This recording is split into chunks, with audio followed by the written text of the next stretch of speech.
a carta ou o livro de Romanos, mas porque nós estudamos vários livros, estamos estudando vários livros, mas o pastor Wender me lembrou que nós já estudamos todo o livro de Romanos.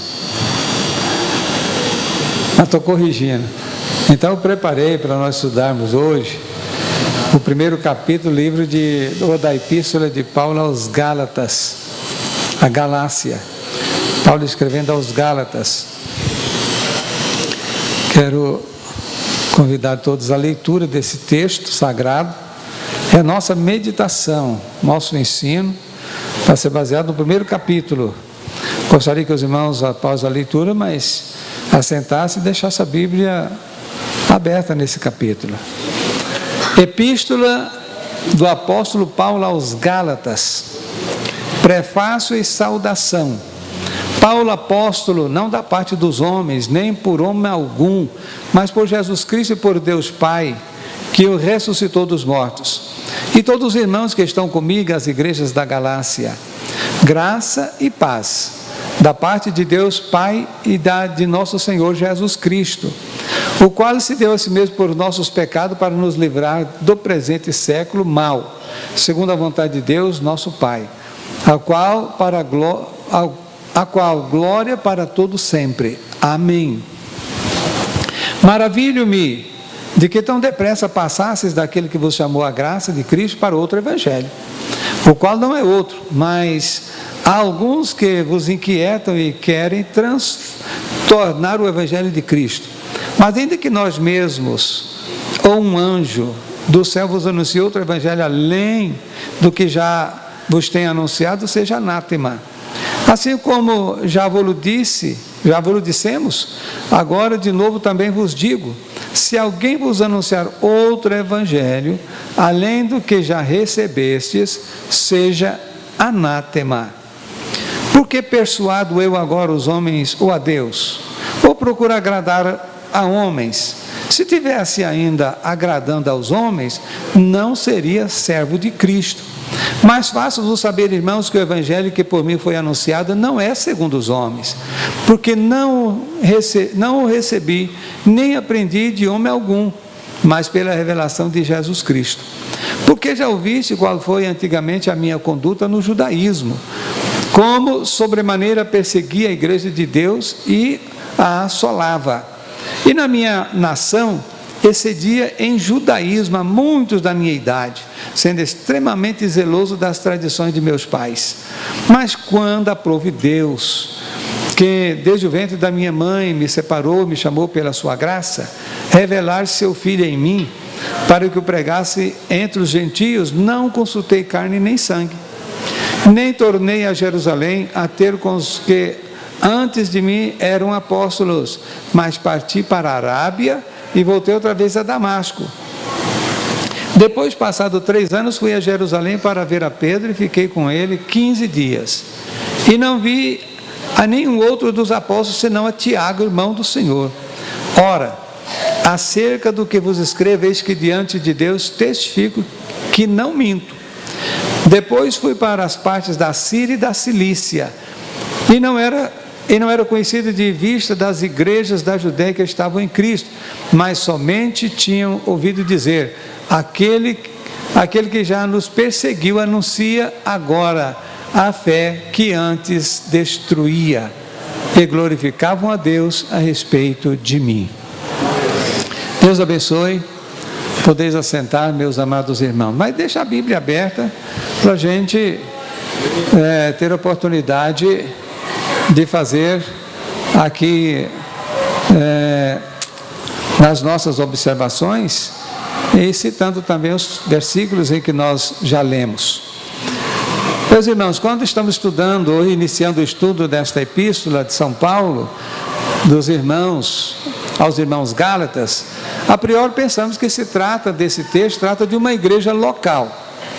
Os irmãos Gálatas, ou os irmãos de uma igreja local. Todavia, quando nós vamos estudando essa epístola, entendemos que aqui não é uma igreja local, aqui é uma região denominada região da Galácia. e que nessa região existiam várias igrejas locais. Eram várias igrejas, não era apenas uma igreja, mas várias igrejas que compreendia aquela região. Quando nós lemos aí, capítulo 1, versículo de número 2, está escrito assim, quer ver, olha para você entender. E a todos os irmãos que estão comigo, às igrejas da Galácia. Quer dizer, não era só uma igreja local, existia várias outras comunidades que compreendiam dentro desta província ou dentro desta região. O que é Galácia? Galácia é uma província que está situada na região da Ásia Menor, que na época era controlada pelo comando absoluto do Império Romano. E ali havia várias igrejas, várias comunidades. Quais são elas? Por exemplo, algumas delas, Antioquia da Pisídia. Nós falamos de Antioquia da Pisídia e pensamos que a Antioquia da Pisídia estava na província da Pisídia, mas ela não estava na província praticamente da Pisídia, ela estava na fronteira da Frígia ou da Galácia, parte da Galácia do Sul. Mas como ela estava muito próxima, aí para separar a Antioquia da Síria com a Antioquia, com a outra Antioquia, então eles diziam Antioquia da Pisídia, que fazia parte da Galácia do Sul. Mas também naquela região tinha outras comunidades, que estavam na cidade de Listra, de Derbe, de Icônio, que foi uma região onde Paulo fez um grande trabalho missionário. Paulo fez um trabalho exaustivo e fundou ali várias comunidades. Era uma região de gentios. Paulo desenvolveu uma grande obra entre os gentios. E Paulo estava pregando, anunciando a graça salvadora, libertadora aos gentios.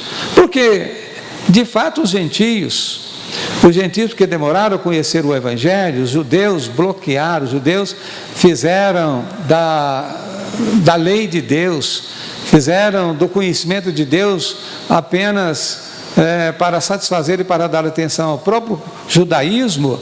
Então os gentios não tinham muito acesso ao conhecimento da lei, ao conhecimento da vontade de Deus, porque isso ficou muito restrito aos judeus. Quando Jesus Cristo veio, Jesus quebrou essas barreiras, porque o Evangelho não é de um povo apenas, de uma raça, de uma tribo. O Evangelho é para a raça humana, o Evangelho é para todos, o Evangelho é para todos. E então Jesus veio quebrar esses paradigmas e abrir as portas para a pregação do Evangelho também aos gentios. E Paulo começou ministrando para os judeus e posteriormente ele entendeu que a chamada dele era direcionada aos gentios. E ele, então, no norte da Ásia, ou também no sul da Galácia, ele fundou esse trabalho missionário pregando a graça salvadora de Jesus. Com certeza, pregando ali, ele estava libertando os gentios dos deuses locais e dos deuses imperiais. Era forte entre os gentios, Deus para todas as atividades, Deus para todo o segmento, para todas as ações dos homens, existia um Deus que ali representava a sua divindade. Mas além disso também tinha os deuses imperiais. E com a pregação de Paulo, pregação da graça, houve então uma grande aceitação entre os gentios, que se sentiram libertos dos deuses locais, libertos dos deuses imperiais. Por quê? Olha, porque o Evangelho tem uma pregação totalmente diferente do que se anuncia no mundo dos deuses, no mundo do paganismo. Porque o Evangelho, as pessoas que aceitam o Evangelho não aceitam o Evangelho por uma imposição, ou não aceitam o Evangelho por medo. Ao contrário, As pessoas, quando não conhecem o Evangelho, muitas vezes eles praticam uma crença, porque eles têm medo de deixar de praticar aquela crença, deixar de atender aqueles dogmas. Eles têm medo de vários sentidos de medo, vários sentidos de medo. Quando ainda não conhecia o Evangelho, e que a gente conhecia no mundo do paganismo os ídolos, a gente tinha uma reverência muito grande, temia muito os deuses dos nossos pais, do paganismo. Medo do mal-olhado, medo do quebrante, medo do feitiço, olha, uma série de medos. Olha, cuidado, porque senão, se você não fizer isso, se não fizer aquilo, atendendo os dogmas, atendendo aquele segmento, vem o feitiço, vem o mal-olhado, vem uma série de complicações. E você acabava pertencendo àquela linhagem, àquele segmento religioso, porque você tinha medo.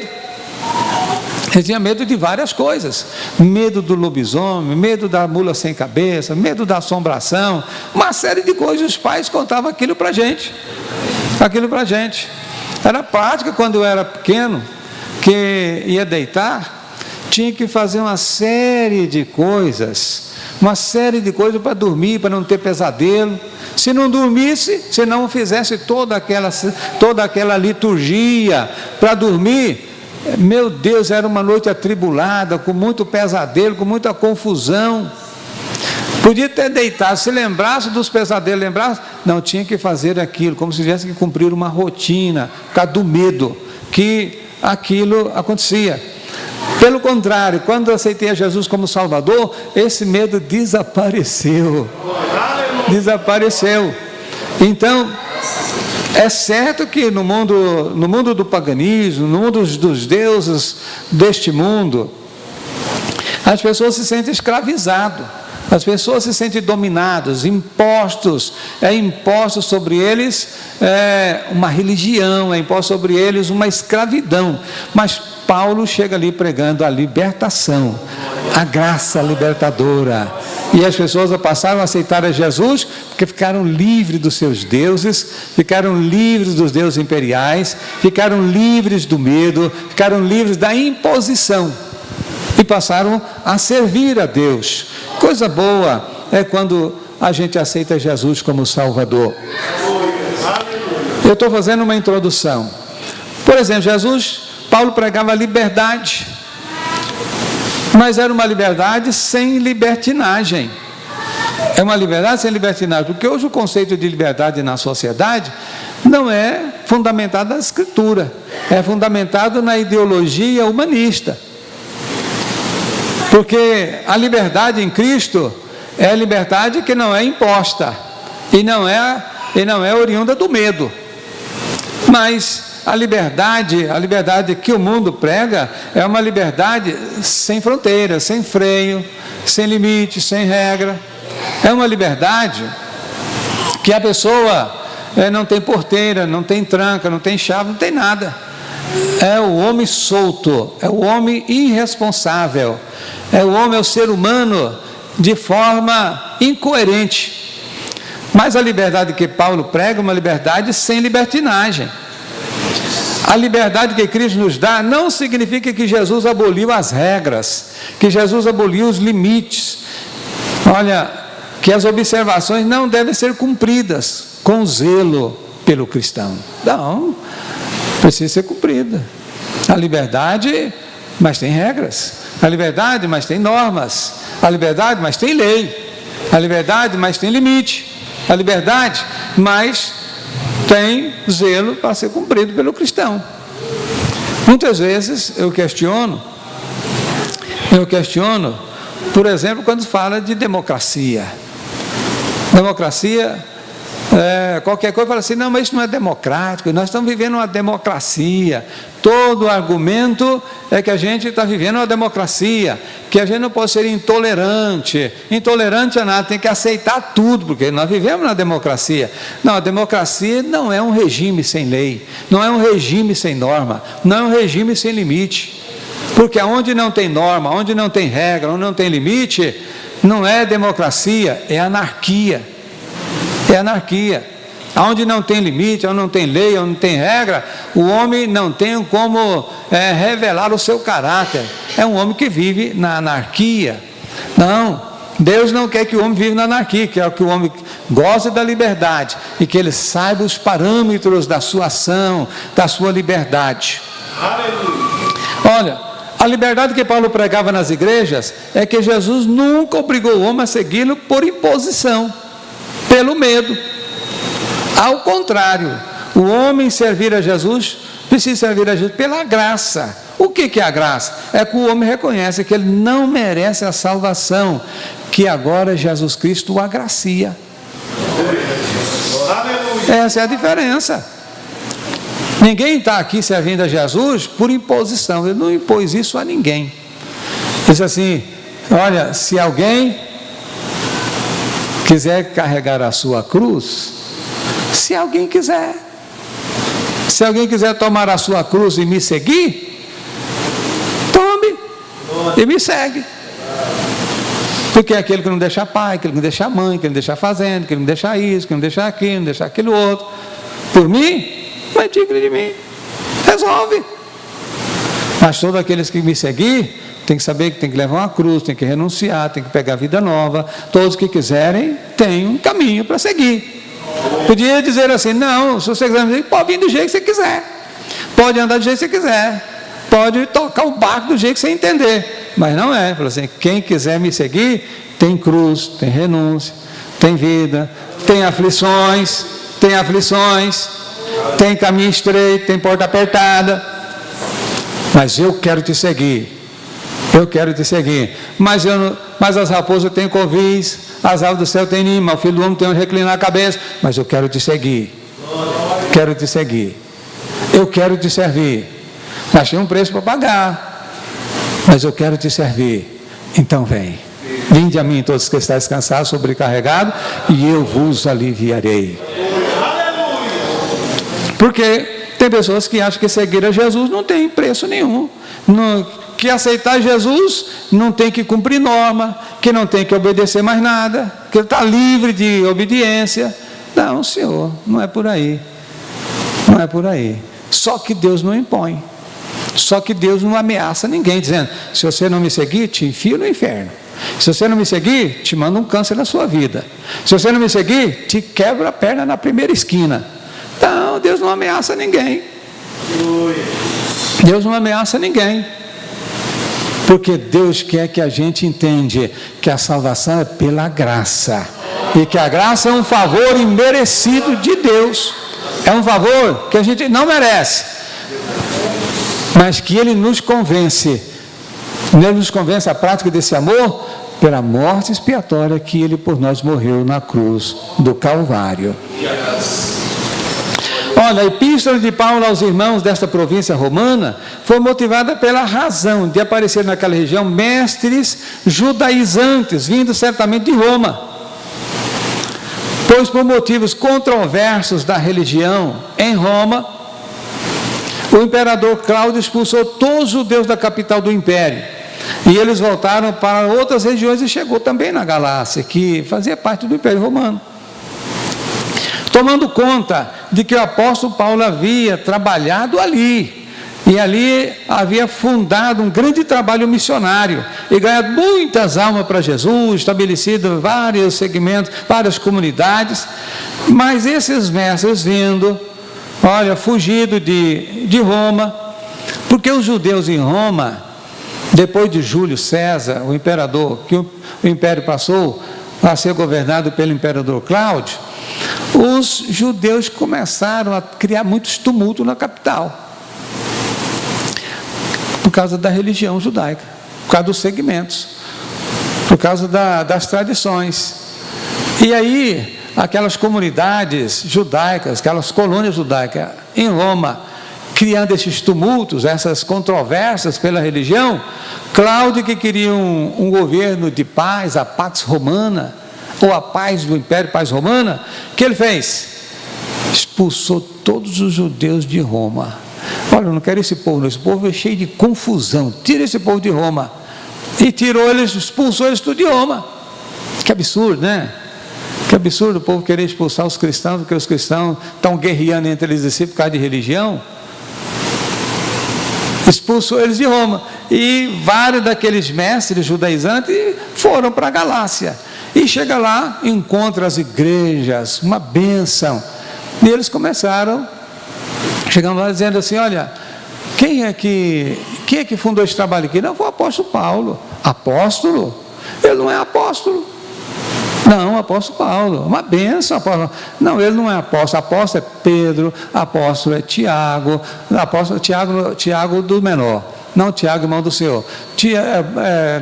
E os demais?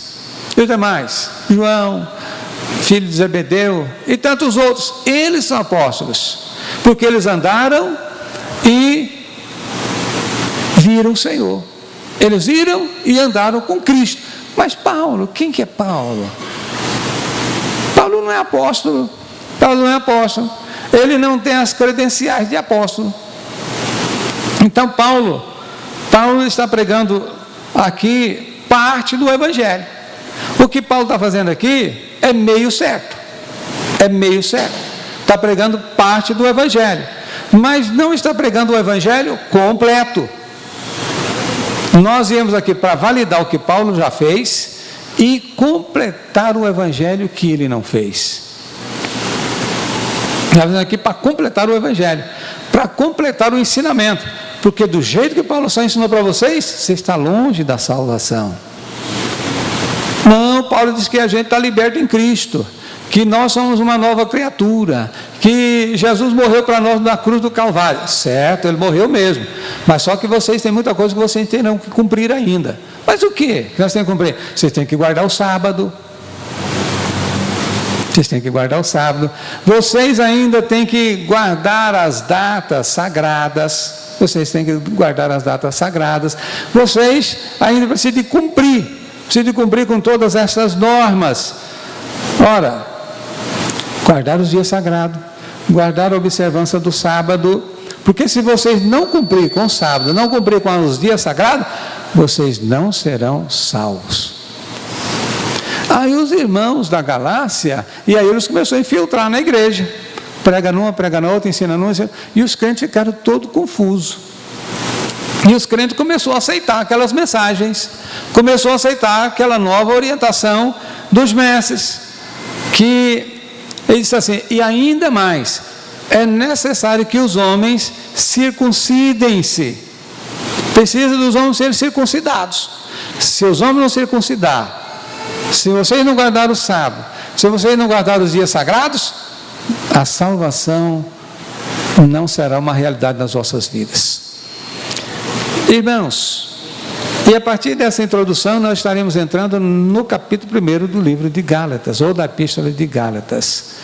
É importante os irmãos tomarem esse conhecimento, estudar com mais profundidade a carta de Paulo, porque todos os textos sagrados vieram justamente para amparar a igreja na sua caminhada na terra. Porque todos os problemas que a igreja no começo tiveram que conviver com eles, isso vai se repetindo na história da caminhada da humanidade. Os problemas vão se repetindo. E é por isso que nós estudamos a Bíblia Sagrada e falamos assim: meu Deus, mas é isso que está acontecendo. Mas esse sentimento de que essas coisas estão acontecendo é o sentimento da igreja em toda a sua caminhada milenar. Porque nunca faltou os falsos profetas na caminhada, nunca faltou os falsos apóstolos, nunca faltou os mercenários, nunca faltou esse povo para caminhar e perturbar a igreja durante os seus milênios que está caminhando aqui. Sabe que dia a gente vai ficar livre desses maus, livre desse povo? É quando Jesus buscar a sua igreja. Aí encerra. Mas então, vamos entrar no capítulo 1 de Gálatas. Verso 1. O apóstolo Paulo inicia sua epístola fazendo a defesa de sua missão apostólica, dizendo que seu apostolado não é da parte humana, mas da parte de Cristo e do Pai, que o ressuscitou dos mortos. Paulo já inicia essa epístola fazendo a defesa do seu apostolado, porque aqueles mestres já tinha feito uma confusão na cabeça dos irmãos, ou da igreja, das lideranças, que Paulo não era apóstolo. Que Paulo não era apóstolo. Que apóstolo eram só aqueles que haviam andado e visto Cristo. Que aqueles apóstolos que são os portadores da mensagem, a mensagem deles era uma mensagem fidedigna, porque eles eram os portadores da mensagem. Eles receberam a revelação direta de Cristo. Então a mensagem desses apóstolos era incontestável, por isso foram canonizados.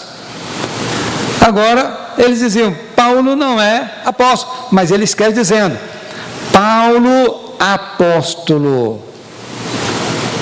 Irmãos, quando você tem convicção do que você é, você não tem que retroceder. Quando você é, em Cristo você é. Quando você recebeu de Deus, você recebeu. Paulo apóstolo, não é da parte dos homens, nem por homem algum, mas por Jesus Cristo e por Deus Pai, que o ressuscitou dos mortos. Ele estava dizendo o seguinte, eu não andei como os irmãos, como os demais apóstolos, mas eu também vi a Cristo. Eu também, quando fui treinado, eu não fui treinado por homem algum, porque assim como os apóstolos tiveram a revelação direta da boca de Cristo, Ele também revelou-me a mim. E todo o ensinamento que eu recebi para a missão, para o cumprimento do apostolado, eu recebi diretamente dEle. Diretamente dEle. No verso 2, e todos os irmãos que estão comigo, as igrejas da Galácia. Então eu quero mais uma vez referir o seguinte, que as igrejas da Galácia eram várias igrejas. Vocês sabem que a igreja de Antioquia, a gente conhece duas Antioquias, que é a Antioquia da Síria e a Antioquia da Pisídia. Essa Antioquia da Pisídia é a Antioquia que mudou o curso da história da igreja do Novo Testamento. Estava nessa região, onde foi estabelecida uma grande frente missionária, estabelecido, fundado, trabalhado pelo apóstolo Paulo. Porque a Antioquia da Pisídia foi lá pela primeira vez que Paulo estava com os irmãos orando, quando Deus pelo Espírito Santo falou e separou Paulo e Barnabé para a obra das missões. Então foi um grande trabalho, uma grande obra, um grande desenvolvimento. Saiu da Antioquia da Pisídia um grande avivamento dos seus dias. Olha, 3. Paulo cita duas palavras importantes no verso 3. Diz assim, graça e paz. Graça e paz. Da parte de Deus Pai e de nosso Senhor Jesus Cristo. Por que Paulo cita a graça e cita a paz? É porque justamente a mensagem que Paulo pregava naquela região era sobre a graça. A graça é o amor imerecido. Quem é que merece ser salvo pela natureza caída e perversa do homem mau? Quem é que merece ser salvo? Dizendo assim, não, Deus tem que me salvar, Deus tem que me levar para o céu, porque eu tenho mérito suficiente para isso. Eu tenho bondade para isso, eu tenho benignidade para isso. Olha, Deus tem que me dar salvação, porque eu mereço. Quem é que merece? Ninguém merece. Mas quem é salvo? Nós, aleluia. Porque Deus nos alcançou por sua graça. Graça é Deus nos amar sem a gente merecer esse amor. Isso é graça. A gente não merece. É Deus que nos recebe, nos perdoa, nos purifica e arruma a nossa vida. É a graça que faz isso. Por isso ele diz assim, graça e paz. Da parte de quem? De nosso Deus e Pai, que é o provedor do projeto da salvação, e de Jesus Cristo, aquele que executou esse projeto. E do Espírito Santo que aplica esse projeto em nossas vidas. Paulo cita a palavra graça, porque foi a base de sua pregação na Galácia. Também foi a base da fé dos irmãos da Galácia. Cristo é esta graça. Cristo é esta graça. E não é os méritos do homem, nem os méritos da lei com seus aparatos. Cristo é a paz. Cristo é a nossa paz.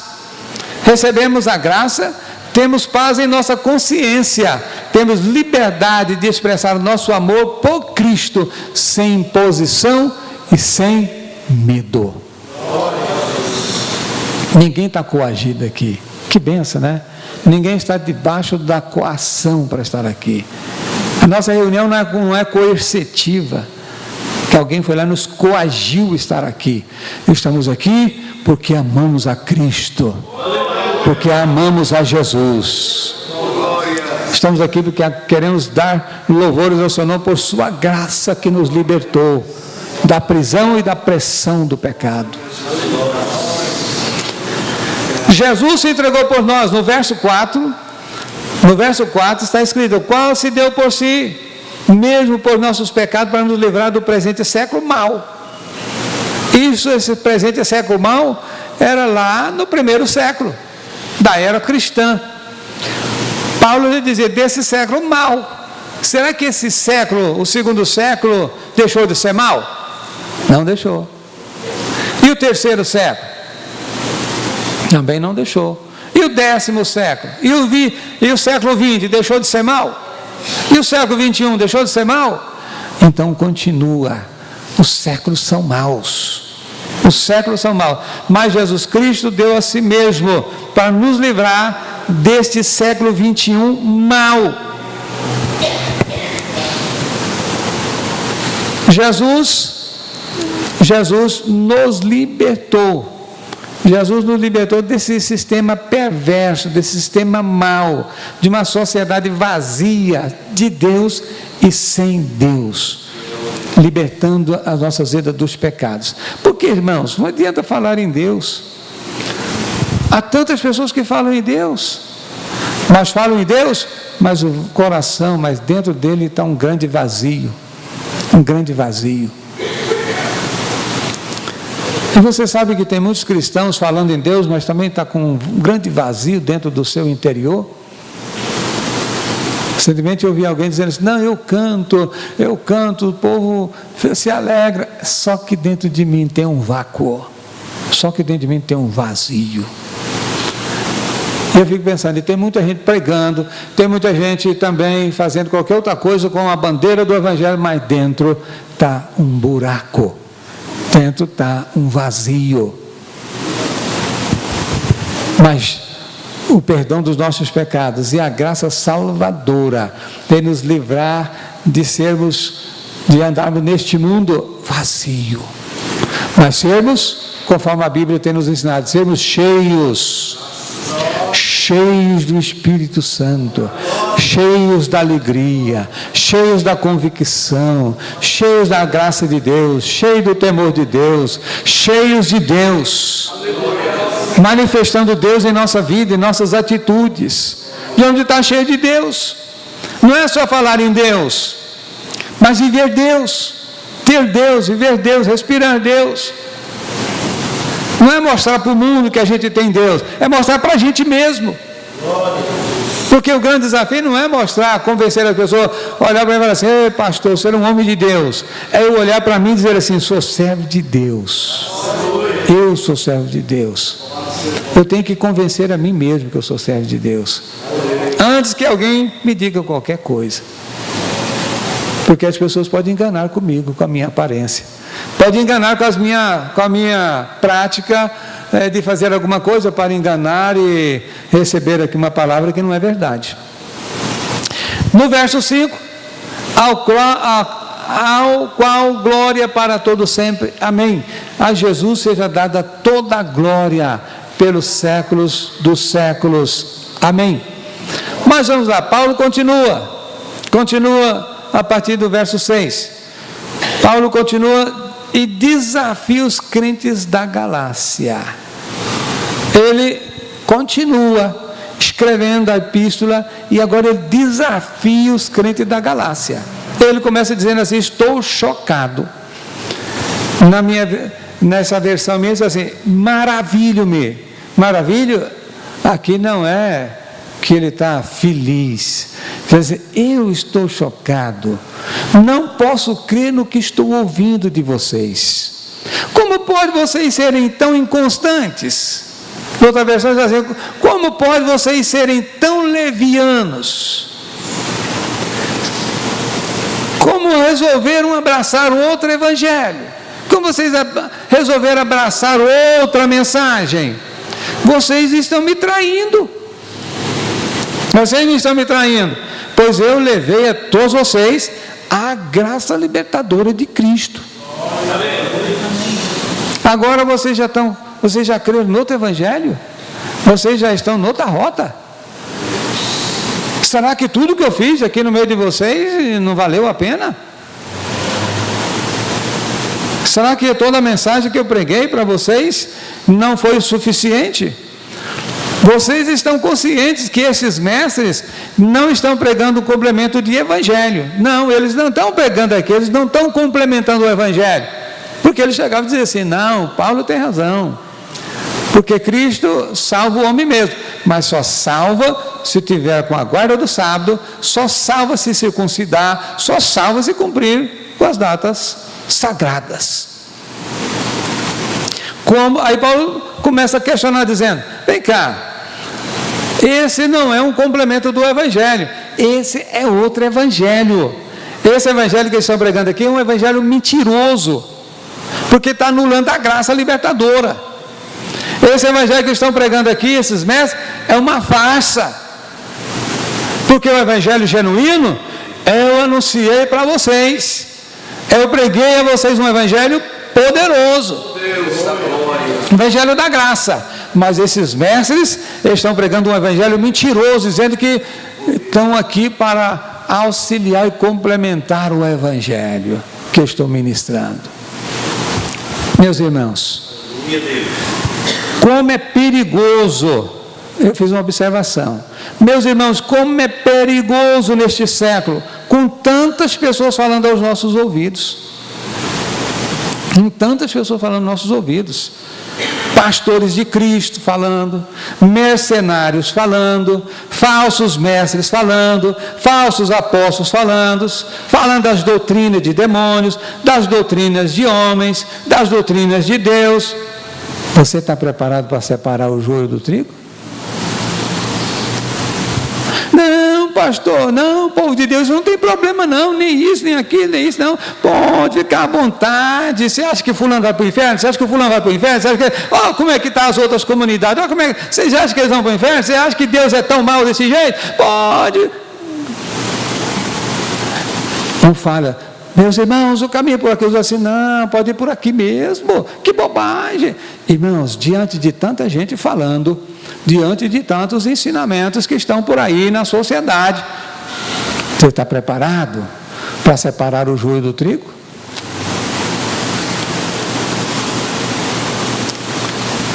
Olha, se vocês fizerem fazer uma varredura no Brasil, vocês vão encontrar igreja de todos os modelos, de todos os gostos.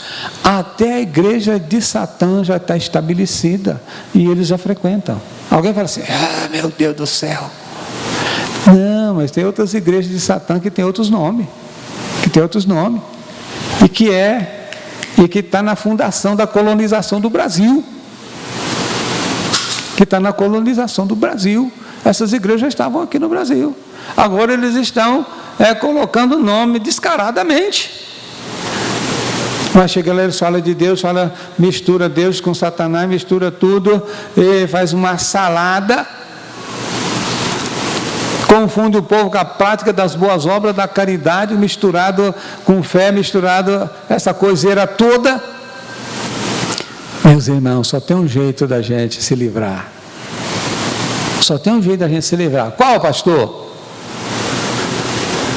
Olhando para o evangelho e aprendendo a estudar o evangelho, porque se não souber estudar o evangelho, engarrancha, porque eles engarrancham a pessoa no evangelho. Estudar o evangelho com a iluminação e a direção do Espírito Santo de Deus, e saber ouvir os pastores de Deus, Mas quem são eles? Aprenda a saber, meu filho. Aprenda a saber quem são os pastores de Deus. Aprenda a saber. Porque não são todos aqueles que dizem Senhor, Senhor, que é servo do Senhor. Não são todos aqueles que dizem Senhor, Senhor, que vai entrar na eternidade, na glória celestial. Não são. Então precisa aprender isso. Os Gálatas aceitou o evangelho, aquela alegria imensa de Paulo. Paulo vai, porque Paulo andou muito, Paulo trabalhou muito em outras áreas, outras regiões. Quando Paulo chega lá, os crentes estão tudo misturado, crente circuncidando, crente guardando o sábado, um povo guardando, outros não guardando, e virou aquela confusão, aquela dissensão na igreja. Outros guardando outros dias sagrados. Paulo falou assim, mas meu Deus, o que está acontecendo com vocês? Vocês são levianos demais, vocês já deixaram a essência da pregação que eu preguei, que eu ensinei vocês? Você já mudou o comportamento? Já mudou a cabeça? Irmãos, como que a gente é fácil de deixar as coisas boas e entrar pelo caminho das coisas ruins? Como é fácil a gente achar que aqueles que nos instruíram, aqueles apóstolos, aqueles profetas, aqueles homens de Deus, e agora a gente achar que eles passou o tempo deles, que eles viviam uma vida, eles foram impostores, como se eles fossem impostores, como se fossem verdadeiros ditadores, como se eles fossem verdadeiros colonizadores do povo, uns provincianos que obrigou o povo, que subjugou o povo, que destruiu a liberdade do povo. Agora muitas vezes nós sentimos no direito de abrir as porteiras e dizer para o povo, ó, você está livre. Liberdade sem restrição. Isso não é evangelho, isso é bagunça, confusão. Porque o evangelho continua tendo restrição, sim. Tem restrição, ou não tem? Ou não tem restrição? Você vê que anda na boca do povo, que anda na cabeça do povo. Eu vi, um pastor postou uma foto de uma moça bem vestida, e estava assim, garota conservadora. Aí embaixo estava dizendo assim, roupa não leva ninguém para o céu. Olha a cabeça desse pastor. É certo que não é a roupa que morreu no Calvário. Não é a roupa que morreu no Calvário. Não leva mesmo. Ele leva para o inferno? Também não leva. Quem vai para o inferno não é a roupa, é a pessoa. Quem vai para o céu não é a roupa, é a pessoa. Mas o salvo veste roupa de salvo. E o ímpio veste roupa de ímpio. Desviado veste roupa de desviado. Mas a roupa não leva para o céu nem leva para o inferno, é a pessoa que vai. Que essa roupa aqui não vai para o inferno, não, ela não vai servir para lá. Nem para o céu não vai. Não é a roupa que morreu no Calvário, é Jesus que morreu no Calvário. E morreu de forma vergonhosa. Que se deixasse por ele, ele ia morrer bem vestido. Mas eles quis, olha, envergonhar a Cristo. Tirou sua roupa e deixou ele com roupas, poucas roupas, para envergonhá-lo, para criticá-lo, para zombar dele. Pôs ele no túmulo, depois José de Arimateia desceu com ele e vestiu ele corretamente, organizou ele, colocou ele na tumba, mas no terceiro dia ele levantou. Aleluia. E não quis aquela roupa não, ele deixou ela, a roupa que estava no cabelo, ele encostou de lá da outra, deixou de lá dos lençóis, deixou tudo, ele saiu dali vestido. Quando João viu ele na ilha de Patmos, que dia que viu ele na ilha de Patmos? Estava nu como estava na cruz?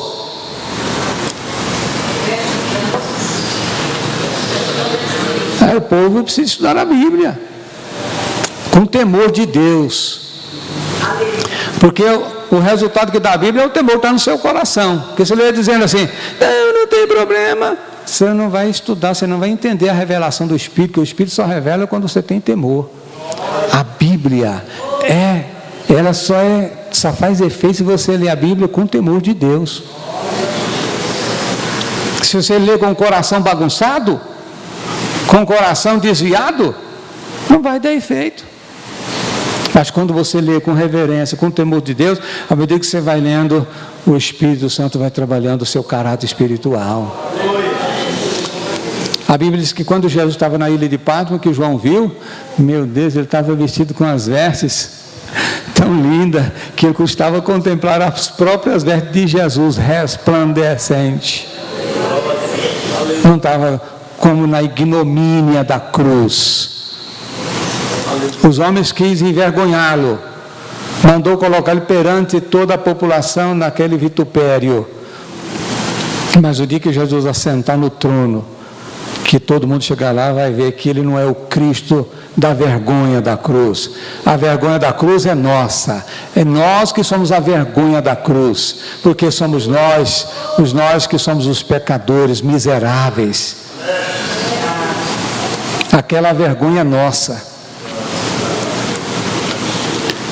Então vamos lá. Verso 8 e verso 9. Paulo chama a atenção dos irmãos dizendo: meus irmãos, olha, 8 e 9, mais ainda que nós mesmos, ou um anjo do céu vos anuncie outro comportamento, outro evangelho, outra maneira de viver segundo a Escritura, além do que já vos foi anunciado, que vocês creram, seja anátema.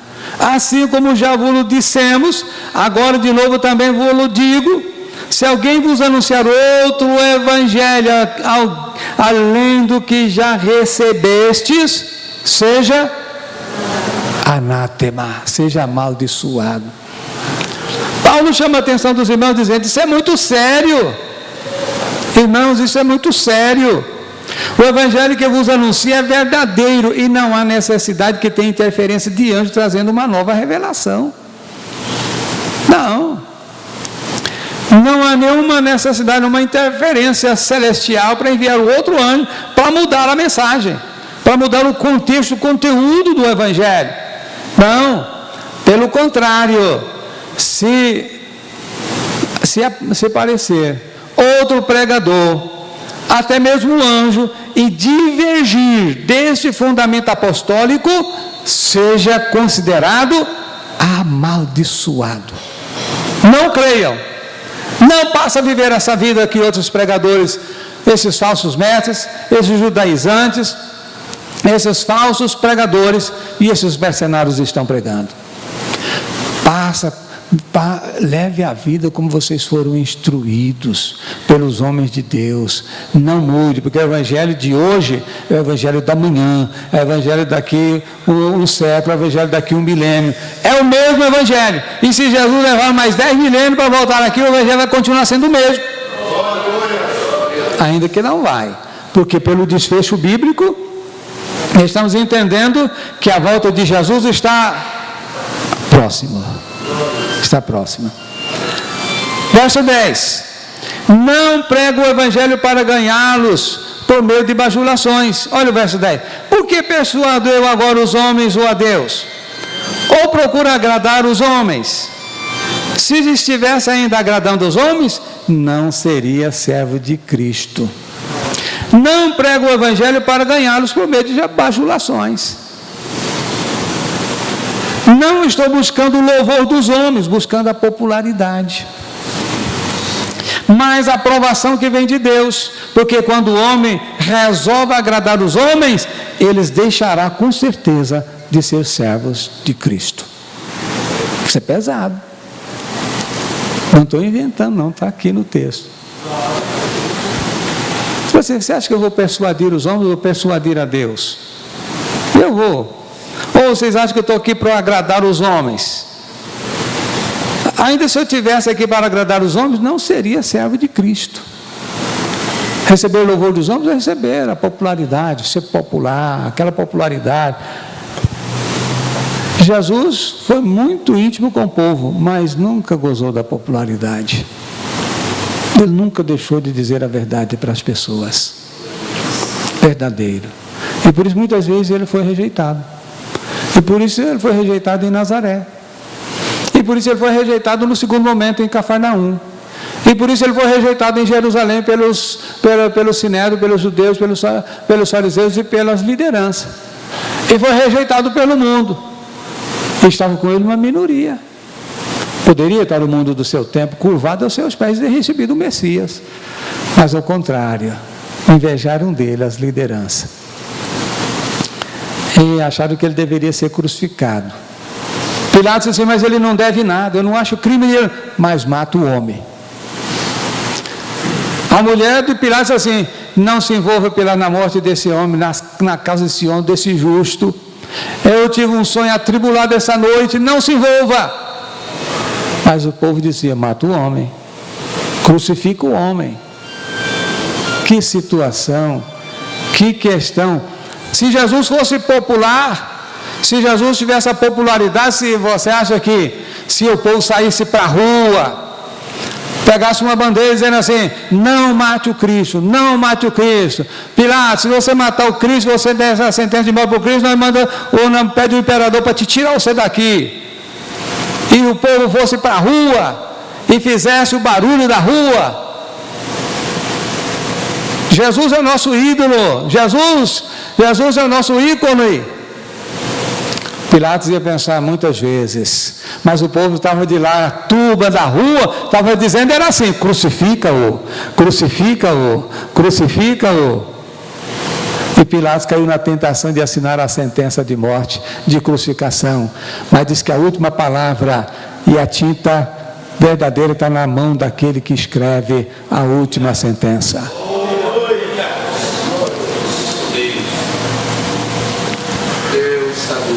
Então Jesus disse assim, porque se eu quisesse agradar os homens, deixaria de ser servo de Cristo. Aí eu ia fazer só o que os homens querem, ia construir um mundo de relacionamento com os homens, agradar os homens, eu ia deixar Deus de lado, ia deixar a sua palavra de lado. Não ia ensinar o povo o que o povo precisa fazer para agradar a Deus, não ia viver bem com o povo. Mas é muito sério isto. Olha, o evangelho que prego, ensino, não vem do coração, de origem humana, vem de Deus, porque não recebi doutrinação dos homens, mas diretamente por Jesus Cristo, por sua revelação. Por quê? Porque ele estava fazendo a defesa do seu apostolado. Irmãos, você sabe que tem hora que o pastor tem que fazer defesa do seu ministério. Só que o pastor tem que fazer defesa do seu ministério, defender a posição do seu ministério, porque senão o negócio toma outro rumo. Tem hora que eu tenho que dizer assim, gente, eu sou o pastor dessa igreja. O que você está achando? Eu sou o pastor da igreja. Paulo falou assim, gente, eu recebi a mensagem diretamente como os outros apóstolos, recebi direto de Deus, não foi o homem que me doutrinou, não foi o homem que me ensinou. Eu não fui lá para Tiago me ensinar, não fui lá para o apóstolo para me ensinar, não. O mesmo Espírito, o mesmo Cristo que ensinou para Tiago, que ensinou para Tiago menor, que ensinou para Pedro, que ensinou para João, que ensinou para Mateus, o mesmo Espírito que capacitou eles para ser apóstolo, me capacitou diretamente. Por isso eu carrego as credenciais do apostolado. Eu sou apóstolo.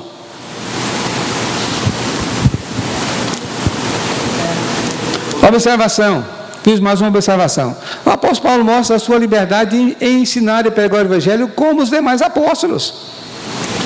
Porque ele recebeu diretamente de Cristo por revelação o que os outros receberam por convivência com Cristo. Por isso ele dizia, por isso o meu ministério tem aprovação divina. Paulo conta aqui, quando ele vai chegando aqui no verso 17 para frente, até concluir, ele começa a contar a sua história de forma resumida. Ele conta de forma resumida, ele diz assim, olha, eu pertencia ao judaísmo. Em outros lugares diz assim, eu era fariseu. A mais rigorosa seita dos judeus, eu era fariseu. Seu zelo superava a maioria dos judeus piedosos da sua idade. E na tradição dos seus pais, ele era extremamente zeloso. Olha que Paulo tinha perfil. Paulo tinha caráter.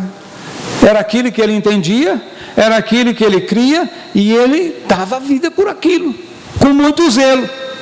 Apóstolo Paulo crê que a sua vida e propósito de Deus veio desde o ventre materno, Deus escolheu ele antes mesmo dele vir ao mundo. Quando ele estava no ventre da sua mãe, ele entendeu que Deus tinha um propósito na sua vida, para que ele fosse um instrumento de Deus, para levar o gracioso amor de Deus aos não-judeus. Aos não-judeus. Paulo explica que assim que encontrou com Cristo, assim que ele encontrou com Cristo, e ele, em outros livros, ele mostra como que ele encontrou com Cristo. Ele dizia que tinha recebido carta do Sinédrio, carta das autoridades em Jerusalém, para perseguir os cristãos, para manietar os cristãos, prender os cristãos, arrastar os cristãos, grandes e pequenos. E ele pega uma carta indo para Damasco da Síria, mas no caminho Jesus estava esperando ele, lá no caminho, e ele vem arrogante, presunçoso, cabeça erguida, e Jesus está lá no meio do caminho esperando, assim, ele vai chegar aqui, porque Deus não tem pressa de pôr o nosso nariz no lugar, que às vezes a gente fica com o nariz empinado, cheio de arrogância, de orgulho, mas Deus espera a hora certa de pôr tudo no lugar. Ainda bem que quando ele põe, ele sabe pôr, não machuca tanto, né?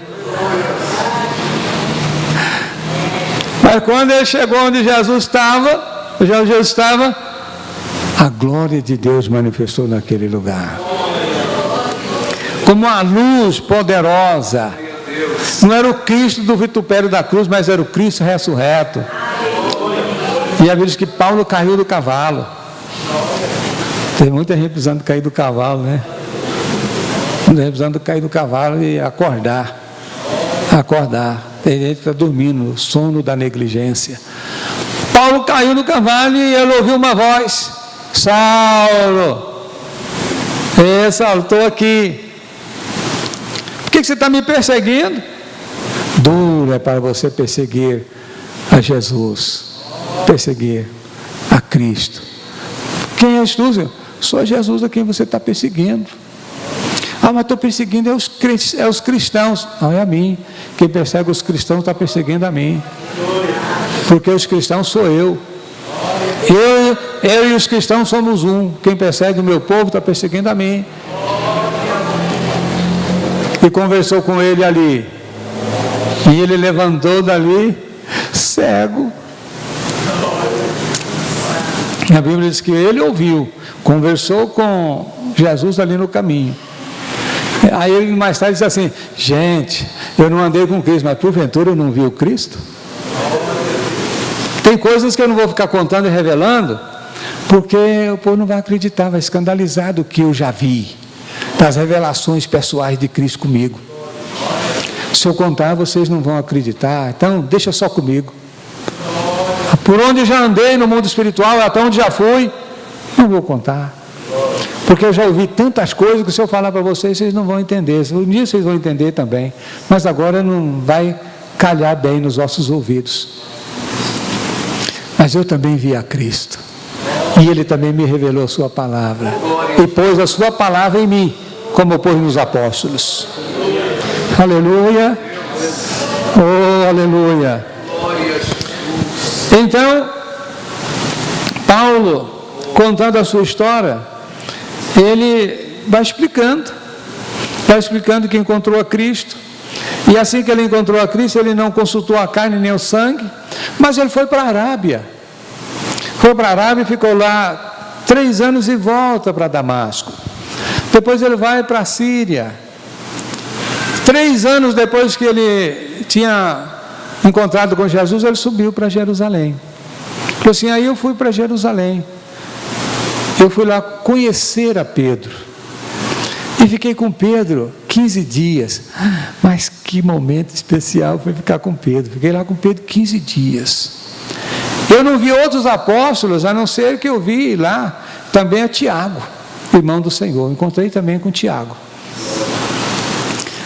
E depois, por alguma situação, por alguma questão que aqui não é o caso desse texto, Paulo só volta a entrar em cena 14 anos depois. Irmãos, Deus não tem pressa de trabalhar o nosso caráter. Meu Deus, eterno e maravilhoso Pai que estás nos céus. Deus, te louvamos, ó Deus, e te agradecer por este momento muito especial, na ministração da sua palavra nesta noite. Que a tua bênção e graça seja na vida dos teus filhos, do seu povo, da sua igreja, do seu rebanho. Pai, e que esta mensagem não fique só nos ouvidos do seu povo, mas que a mensagem entre nos nossos corações, pois é no coração, Senhor, que está o santuário da morada do Espírito do Senhor, e que nossos corações, Pai, seja com este fervor, com esta graça poderosa operando em nós, é a oração que fazemos em nome do Senhor Jesus Cristo. Que o amor de Deus, nosso Pai, a graça de nosso Senhor Jesus Cristo e as consolações do Espírito Santo seja com esta igreja, com todo o povo de Deus na terra, não só agora, mas para todos sempre. Todos digam amém. Vamos lá, Deus abençoe, muito obrigado a todos.